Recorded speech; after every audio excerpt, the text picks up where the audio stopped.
অগ্রহায়ণ মাসের শেষের দিকে আমন ধান কাটার ধুম লাগে পাহাড়ে। পরিবারের ছোট বড় সবাই মিলে সকাল থেকে সন্ধ্যা পর্যন্ত ধান কাটার উৎসবে মেতে ওঠে পাহাড়ি পল্লীগুলোতে। মাড়াই শেষে ঘরে তোলা হয় নতুন ধান। এতে পুরো মাস জুড়ে ব্যস্ততা থাকে কৃষক পরিবারের মাঝে।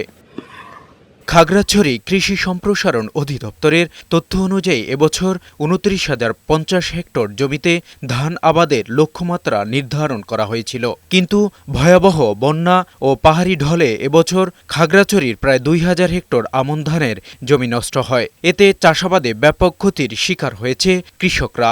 আগের বারে জ্বালা যেটা ফেলাইছি ওইটা সব নষ্ট হয়ে গেছে, পরের বারে আবার জ্বালা ফেলে লাগাইছে। 5বার বইটার পরে একটু চারা যেটা আছে এগুলা এখন উঠছে। তবে ক্ষতিগ্রস্ত কৃষকদের মাঝে বিভিন্ন সহায়তা দেওয়া হয়েছে বলে জানালেন এই কৃষি কর্মকর্তা।